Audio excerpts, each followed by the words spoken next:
Alright, this is our second video lecture.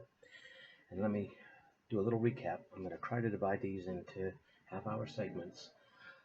And so the first one was Yeltsin as president of the Russian Soviet Federated Socialist Republic, and then his first 2 years or 3 years as president of the Russian Federation.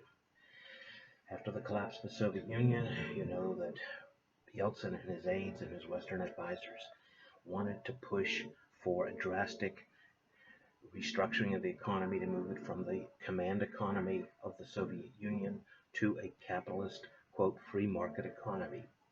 That necessitated rapid changes, which I did talk about as the shock therapy program, and that led to increasing economic difficulties for the average Russian. It led to some of the factory managers gathering up the workers' vouchers and acting as if they control those factories. That became a political class. We talked about how some of the entrepreneurs who began to get their experience during the Gorbachev years operating cooperatives began to amass vouchers and then use them to buy state assets. Many of these entrepreneurs also opened banks and went to colleagues, friends, former professors who had positions in the government and access to government funds, and encouraged them to put those government funds into their banks so that they could then turn around and use Russian government money to buy Russian assets that were for sale. This is the early 92, 93. We talked about the resistance of the legislature, dominated by communists and nationalists, to these reforms that were putting hardship on average Russian citizens. And yet, when they held the April referendum in 93, the Russian people were still willing and backing Yeltsin with the hope that things would get better. However, when the parliamentary elections were held in December, and the result of that election was pretty much a communist and nationalist domination of the parliament. And in 93, they also voted at the same time to accept this new constitution that Yeltsin's people had created, creating this basically a super presidential system that gave the president enormous powers in the system. All right, so we took it up to the end of 93 with Yeltsin being disappointed with the results. And then I shift gears a bit on the next page to talk about Chechnya. Now, remember, Chechnya is and has been a part of Russia since the 19th century, when the Tsarist Empire expanded into the Caucasus. But the Chechens have always been a people who are very proud of their heritage and very resistant to the Russification that has characterized the Tsarist Empire. The Soviets come to power promising nationalities their independence and freedom, and then when the Chechens and others take advantage of that, the Red Army eventually, at the end of the Civil War, comes in and forces them into the Soviet Union. It's created the Union of Soviet Socialist Republics. But these republics were all restive, and given the decline of the Soviet Union internal structure during the Gorbachev years and the push for independence, particularly among the Baltic states and Ukraine, the Chechen people also pushed for independence. Whereas the Baltic had a history of independence, the Chechens hadn't had history since they had been conquered by the Tsarist armies. So this was a little more difficult for the Russian government to accept this. Plus, there's also a long history of animosity towards the Chechens. Their darker skin, there's a real hatred among many Russians of Chechens. The Chechens have a history of being involved in underworld activity. They're renowned smugglers, so they've got a lot of underworld connections, and so they are looked down upon by many Russians. However, back in 1991, when they were holding elections throughout Russia for these new presidents, the the Chechen people elected a former Soviet general, a man named Dudayev, to become the president of Chechnya. And as more and more of the former Soviet republics demanded independence, the Chechens increased their push for independence.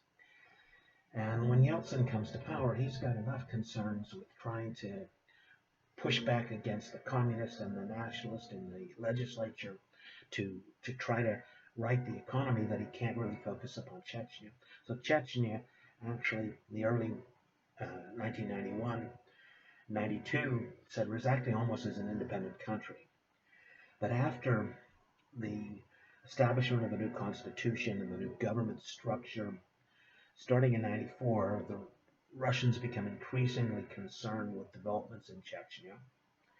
And there are dissidents that are opposing Dudayev. There's lots of factions there. In November 26, 1994, the Russian government cobbles together some military units from different organizations, some from the Interior Ministry, some from the Red Army itself, and they provide military assistance to one of these dissident factions in Chechnya and attempt to invade and overthrow the Dudayev government. These Russian-sponsored insurgents, if you will, get as far as the capital city of Grozny, but the Dudayev government is able to rally its forces, and this Russian-sponsored invasion is a disaster and leads to the capture of a number of Russian citizens, put on trial, paraded before the TV cameras, etc.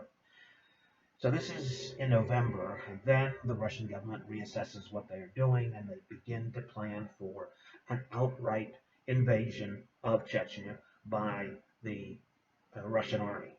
And that begins in December, and hence we now could think of the First Chechen War beginning in December of 1994 and going to August of 1996. By December 31st of 94, the second invasion has reached the capital, Grozny. There's pretty stiff resistance from the Chechens, and so the Russians embark upon a massive bombing campaign that literally destroys most of the city the size of Baltimore, putting it into rubble. The Russians are able to recapture the capital, Chechnya, Grozny, but Dudayev and his allies retreat into the mountains. The area from Chechnya to the north is relatively rolling hills, a bit of where the steppe is moving into the mountains. But beyond Grozny are the Caucasus Mountains, and that's where the Dudayev and his supporters rally and fight a prolonged, bloody, brutal civil war. The Russians are accused, and it's been well documented, of numerous human rights violations, killing, going into villages and killing all people that were there who thought to be supporters of the rebels. The rebels were also doing the same kind of things, capturing Russians, mutilating them, torturing them. So there was human rights abuses on both sides, and it kept this war kept lingering on and on.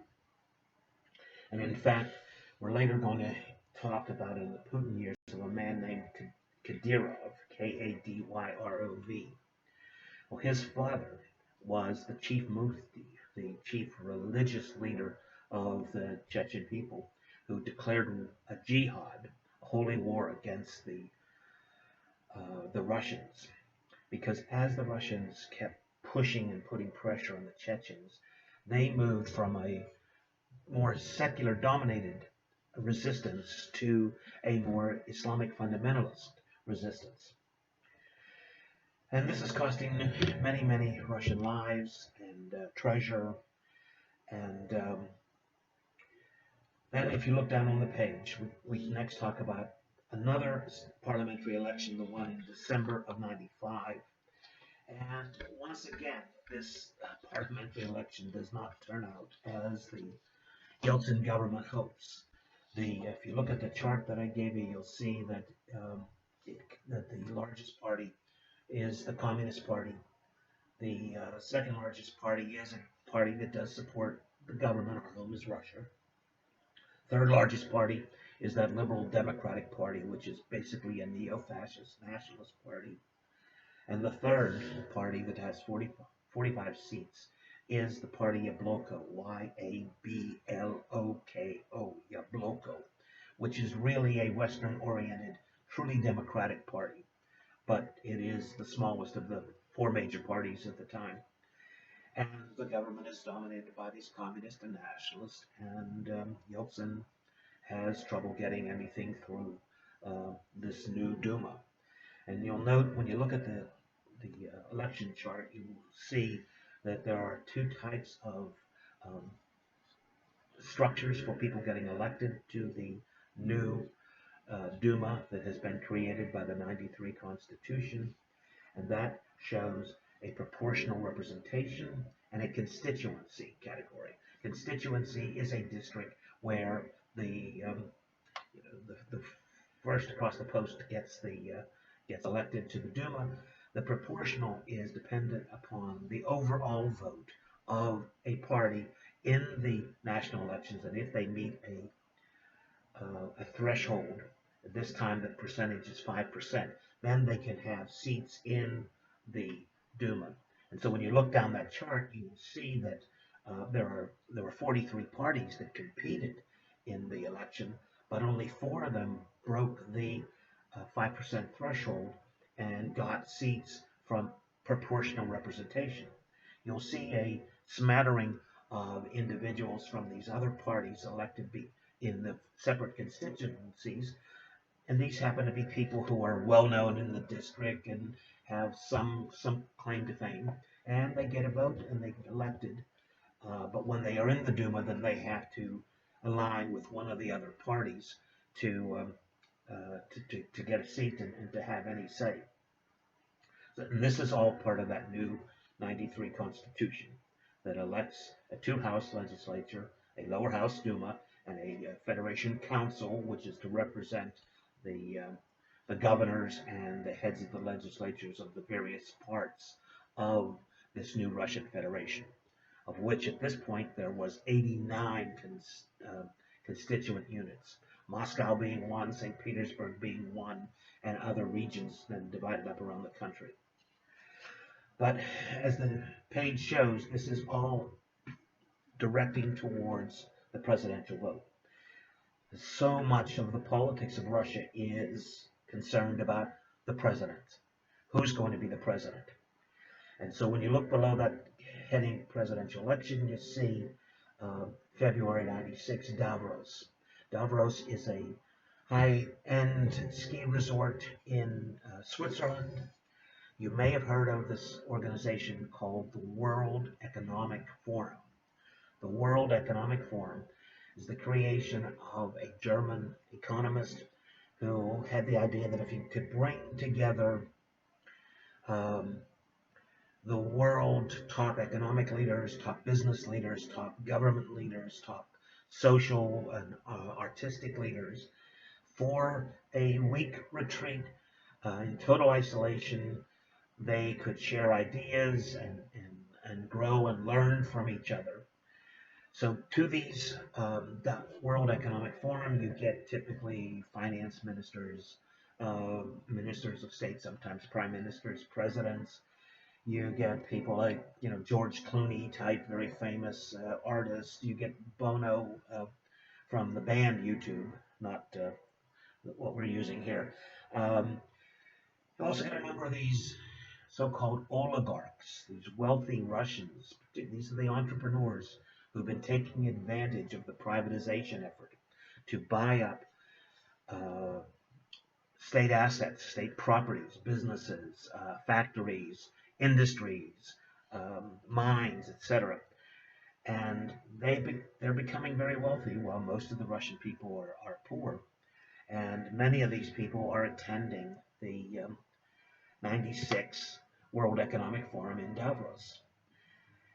Well, a man named Anatoly Chubais, who is a close advisor to Yeltsin, and ultimately the one directing the privatization effort in Russia, is there trying to make contacts with Western business people, Western governments, and trying to get aid, trying to seek investors in Russian industries, etc. And Chubaias happens to notice that many of these Western businessmen and government leaders are gravitating towards the head of the Communist Party of the Russian Federation, a guy named Shigani Zuganov. I'm going to send you, I think I have a chart that I will send out in my next email to all of you that'll have a lot of these names and their spellings. Zhuganov is being wined and dined by all of these wealthy Westerners and government officials. Why? Because there are presidential elections to be held June of '96, and Yeltsin's popularity at the time is in the single digits, and there is every expectation, if the elections are held freely and fairly, that Yeltsin will be defeated and a communist-dominated government will come to power in post-Soviet Russia by election of the people of the Russian Federation. And the oligarchs rightly fear that if the communists come back into power, they are going to go after these new Russians, as they are called, who have been basically doing everything possible, most of their activity underhanded and illegal, to amass their fortunes. And so their very life and fortune depends upon the continuation of the Yeltsin government. And so Chubaias gets a number of these guys together, the so-called Group of Seven, and talks to them about the situation in Russia and the need for them to come together. Now, they all hate each other because they're all scrambling. They're all greedy, scrambling to get the factories and industries of the former Soviet Union. They're all greedy. If one gets one factory, the others want to control others, and so they're constantly fighting among themselves. He says, we've got to work together as a group. We've got to support Yeltsin. We've got to do everything we can to defeat the communist effort. Now, if you look below that, you'll see that there were basically two groups within the Yeltsin government trying to conduct this election campaign. The first one is one led by Yeltsin's bodyguard, a man named Korzhakov. He's the first name that's there. The second one is a government bureaucrat from the old Soviet era, a friend of Yeltsin's, but Soskovitz. But these guys have no experience of running a free and fair election campaign. And in fact, the closer it gets to the campaign, Korzhakov puts a lot of pressure on Yeltsin to cancel the elections because they all can read the polling data that while Yeltsin's popularity has increased slightly from the single digits, it's nowhere near enough to get elected. Now, the second group consists of these oligarchs when they return to Russia, and Chubaias, and a woman, Tatiana Tachenko. Tatiana is the daughter of Yeltsin. She is probably his closest advisor, and these three separate groups work together to try to convince Yeltsin that he needs to campaign actively, because I think I've mentioned this before, Yeltsin never affiliated with any particular political party. And in fact, I think that's one of the great failings of Yeltsin, is that while he wanted to establish a democratic political system, he preferred to be, in the title of the Myers book, when you're reading on Putin, the new czar. He wanted to be above the politics. He believed in democracy, but he felt that there had to be somebody at the top who had to make the decisions. He wanted to be that. He didn't want to have anything to do with the horse trading and the wheeling dealing that you do in politics. Although he's horse trading and wheeling and dealing with the oligarchs all the time. So this is a bit of cognitive dissonance, I think, in Yeltsin. Well, finally, his daughter and Chubaias convince Yeltsin that he actually has to reach out, and they bring in surreptitiously a group of American electoral advisors, people that have worked in American campaigns, Republican and Democrats, to work for the Yeltsin campaign and to try to teach the people in that campaign how to conduct the campaign. So the first election is held in June, and it has high turnout. But when you look at the chart that I've sent you, you will see that Yeltsin does not get a majority vote, and he needs to get 51% to be elected president. And the numbers are all there, and you will see that Yeltsin gets 35.3, and Gennady Zyuganov, the head of the Communist Party, Russian Federation, CPRF, gets 32% of the vote, followed by a former Soviet general, Alexander Lebed, um, who gets about 15%, and then you'll see the third party is the old Democrats, the party that is still trying to get effective, led by its principal leader, Grigory Yavlinsky. Then below him is Vladimir Zhirinovsky in the Liberal Democratic Party, 5.7, and the rest, no one else gets more than 1% of the vote. So they have to have a second round election between the top two candidates. And what happens in that campaign is that Yeltsin does travel the country, talking to people and giving money. Where does he get the money that he's giving, essentially buying votes throughout the Russian Federation? He gets that money from the oligarchs. One of the oligarchs, a guy named Putin, he comes up with this idea that we will loan money to the Russian government. And in return for that, we will, if the government cannot repay that loan, and these are short-term loans, and the government, everyone knows, cannot repay it, the government will then give us shares in Russian industries, and we can then put those shares together to gain control of those industries. So the second round goes off. Yeltsin has been traveling the country, giving out money everywhere, and he also turns to Lebed, the former general, the head of the third-ranking party that almost gets 15%. Well, if you add 35.3 and 14.5, you're pretty close to the 50% mark.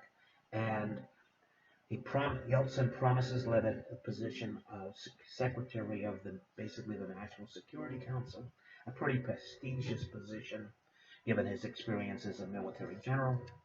And combining Yeltsin with Lebed's votes and a few others who were opposed to the return of the communists, Yeltsin in the second round, held on July, gets 53.8%, as you can see, and Zyuganov gets 40%, and Yeltsin is elected president of the Russian Federation.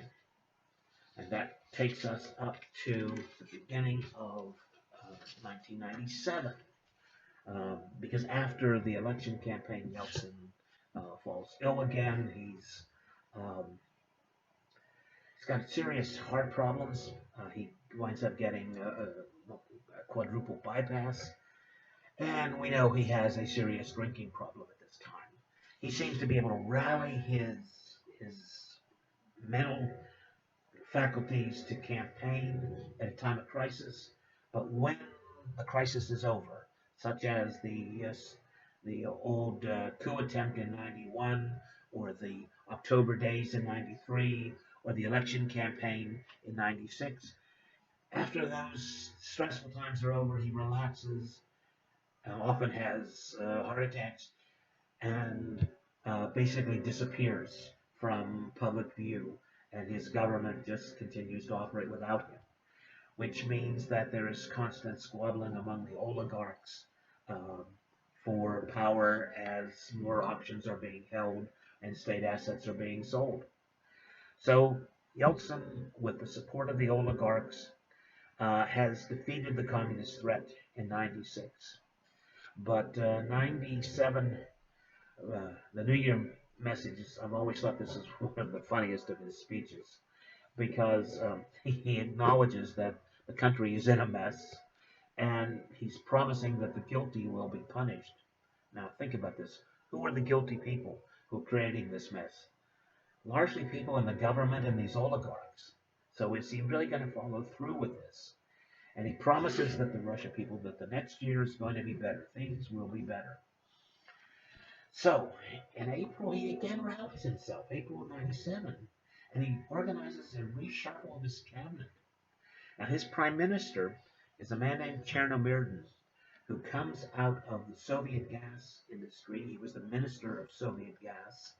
He um, becomes the head of Gazprom, as it's now known, this natural gas monopoly in Russia, and then gets appointed by Yeltsin as his premier in this new government established in 93. But in April of 97, you have this cabinet reshuffle where Yeltsin brings in a number of these reformers. He gets rid of his defense minister and Grachev and brings in a new one because the war in Chechnya has proven the weaknesses of the Russian army. Um, and I'll talk more about Chechnya when we discuss Putin um, and his efforts against Chechnya in '99 in the next video. But he brings in a new defense minister, and he brings in Chubais into the government as a deputy prime minister under Chernomyrdin. And the most interesting one that he brings in is Boris Nemtsov. And Boris Nemtsov is a young, energetic governor from a region called Nizhny Novgorod, and he's been very active at bringing Western businesses in. Of all the areas of Russia, this is probably the least corrupt operation. So he's got a great reputation in the West. And in fact, the Deputy Secretary of the Treasury, Larry Summers, the United States Treasury, calls this new government that Yeltsin puts in April of '97 a dream team. That these are real reformers who are going to try to deal with some of the corruption and the underhanded dealings that have characterized the Russian government, its privatization effort. And they set about trying to get some control over the oligarchs. And I'm at 27 minutes now. I'm going to stop there because I don't want to run over. I had a lecture the other day of an hour where I did Yeltsin from 94 to 99, and it took too long. So I'm going to stop here, hopefully be able to upload this to YouTube, and then the next one will cover from um, mid 97 through the end of the Yeltsin years, 99. Okay, so I'm going to stop this now, and we'll hope for the best at getting it uploaded.